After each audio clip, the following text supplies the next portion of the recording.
হ্যাঁ রে বান্ধবী, আমার ভাগ্যটা যে এত ভালো হবে তা আমি স্বপ্নেও ভাবি। ও তাই? হ্যাঁ রে, আমি কোনোদিনও ভাবিনি যে এত সুন্দর ভদ্র শিক্ষিত শ্বশুরবাড়ি আমি পাবো। হ্যাঁ রে, আমি কোনোদিন ভাবিনি।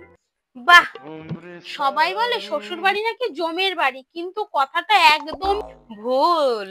হ্যাঁ রে, তোকে বলছি বলে হয়তো তুই ভাবছিস মিথ্যে বলছিস, কিন্তু তোর দিব্যি খেয়ে বলছি শ্বশুরবাড়ির প্রত্যেকটা মানুষ আমাকে এত ভালোবাসে রে। কিরকম? আমার বরের মা মানে আমার শাশুড়ি মা কি ভালো, আমার মাও ওনার ধারের কাছে যেতে পারবে না। ও তাই? বলে সোনা মা ওঠো তাড়াতাড়ি, তোমার জন্য রেডি রেখেছি চা আর রুটি। ও আমি রান্না করি না তো। বলে সোনা মা রান্না করতে হবে না তোমার, যতদিন জান আছে আমার। বাবা, আমি স্নান করতে গেলে আমার কাপড়টা ধুয়ে দেবে, ঘরে সমস্ত কাজ করবে, আর বলবে বৌদি তোমাকে কোনো কাজ করতে হবে না, তুমি বিছানায় বসে বসে মোবাইল চাটে। তোমাকে বৌদি হিসাবে পেয়ে যে আমি খুব খুশি। আমার ননদ বলে আমি খেতে ভালোবাসি খাসি, আমার ভাইয়ের শাশুড়িকে ডাকবো আমি মাসি। বাহ বাহ। আর তোর শখের বেটা?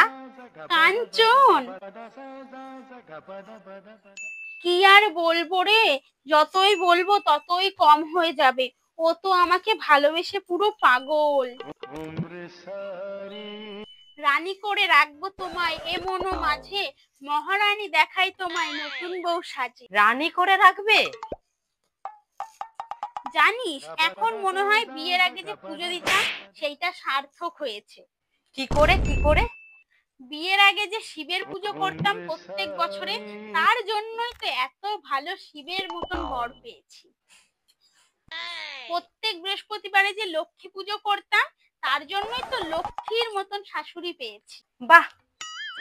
সবাই বলে পাড়ার কাকিমারা নাকি সিসিটিভি হয়, কিন্তু আমার শ্বশুর বাড়ির ওই দিকের কাকিমারা যে কি ভালো। বাহ।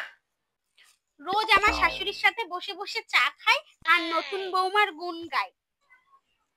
তোর দাদার আত্মীয়রাও যে কি ভালো, রোজ আমাকে ফোন করে বলে বৌমা ভালো আছো, তোমাকে যে শাড়িটা দিয়েছিলাম সেটা তোমার পছন্দ হয়েছে। আমিও বলি হ্যাঁ।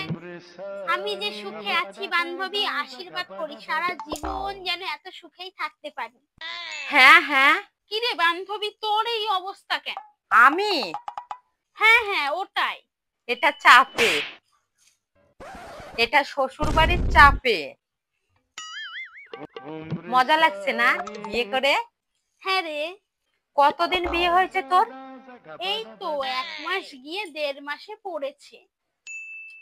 কেন রে, তোর শ্বশুর বাড়ির লোক কি ভালো না? তোর মতন 15 দিন থাকতে আমারও মনে হয়েছে যে আমার শ্বশুর বাড়ির লোক ভালো, শিক্ষিত, ভদ্র। যত দিন গেছে ততই এর বিপরীত শব্দ বের হয়েছে। কি বললি? শাশুড়ি ডেকে তোলে? হ্যাঁ। আমাকেও এভাবে প্রথম প্রথম ডেকে তুলতো, বলতো বৌমা তোমার যত বেলা অবধি ঘুমানোর ঘুমাও, কোনো সমস্যা নেই। আর এখন এখন আমার একটা দিন, আর একটা দিনও যদি উঠতে দেরি হয়, আমার 14 গোষ্ঠীকে উদ্ধার করে 15 গোষ্ঠীকে খুঁজে বেড়ায়। শাশুড়ি কখন অসুরি হয়ে যাবে বুঝতেও পারবে না বান্ধবী। আর কি বললি, তোর শাশুড়ি রান্না করতে দেয় না? না। রান্না করতে করতে যদি তোর দমও শেষ হয়ে যায়, তাও শাশুড়ি বলবে না যে আমি রান্না করে দিচ্ছি তুমি যাও রেস্ট নাও? যে প্রিয় তোমাকে বলেছে মহারানী করে রাখবে, সেই প্রিয়ই একদিন তোমাকে চাকরানী বলে ডাকবে।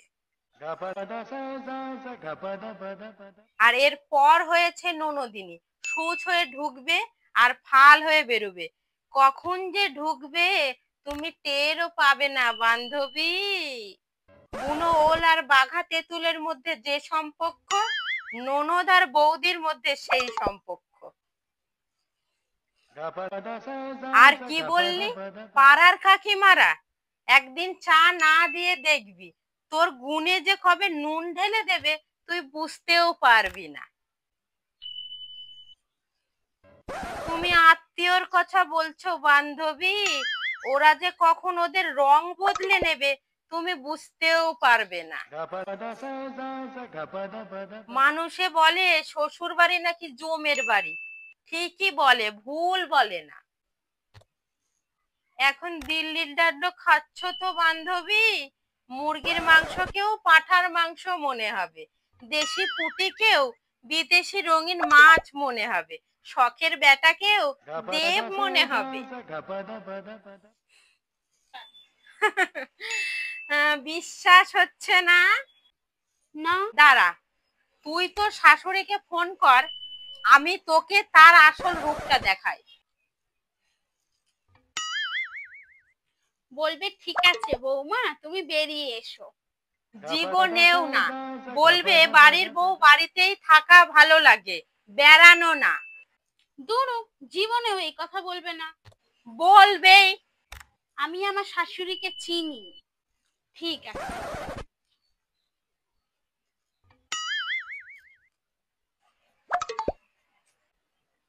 হ্যালো। হ্যালো মা, বলছি আমি আরো 3 মাস বেরিয়ে তারপরে বাড়ি যাব। ঠিক আছে ঠিক আছে, তাহলে বেরিয়ে আসো।